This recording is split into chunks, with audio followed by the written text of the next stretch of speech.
Joining me now for more on the U.S. operation in Venezuela and also the future military plans in the region is retired U.S. Army Major John Spencer. Major, thank you so much for joining us. I should also note that you're the Executive Director at the Urban Warfare Institute and co-author of Understanding Urban Warfare. Thank you so much for joining us. Thanks for having me, Polo. So considering the president's statement that the U.S. would run Venezuela until there's a transition, I wonder if we could just focus on what that would look militarily. You just heard from my colleague right now that wouldn't necessarily mean, or it doesn't appear to mean, that we could expect an occupation. But what would the military role be moving ahead during this transition period, you think? I think just a continued, basically, security operations that they're conducting in the Caribbean Sea, interdiction, the blockade of the oil, which is the leverage on the current government, those type of continuing operations. Major, I want to also shift attention to the operation on Saturday. Of course, it was near flawless, as you've noted. It was well executed and carried out by some of these service members, in some cases as young as 20 years old, as we heard from authorities over the weekend. But when you look at the legal aspects of this, when it comes to international law, I mean, was it, in your view, legal? And I'm asking this ahead of this UN Security Council meeting that's expected to focus on that military action this week. In my opinion, it was fully legal in the execution of an indictment, similar to there is precedents.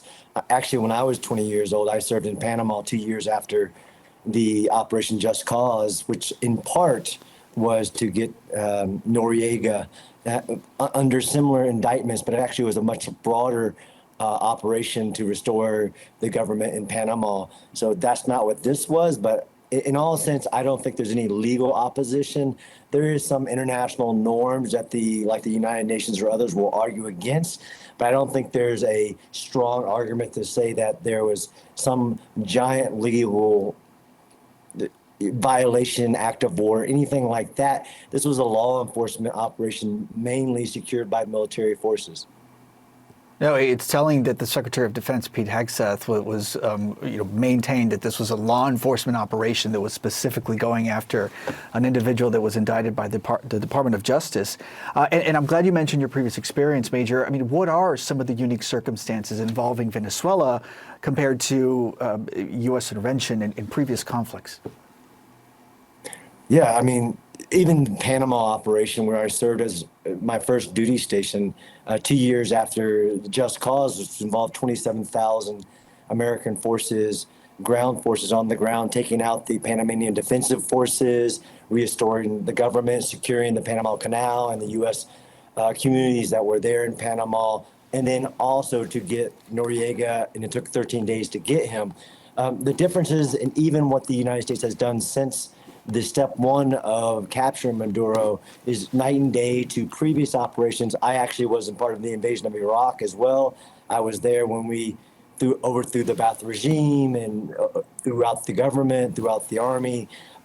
It's really apples to oranges to this operation, and this is just step one of what we see looks to be more of a change in policy, like Secretary Rubio said, of the Venezuelan government, with U.S. national security interests in mind every step of the way. And then there are the oil aspects of all of this. I mean, we've heard from President Trump that it is his goal to get American oil companies back into the region. Pivoting back to the military's next potential role in this, how crucial could U.S. forces be in securing the region in order to convince some of these companies to make their way back into the region again?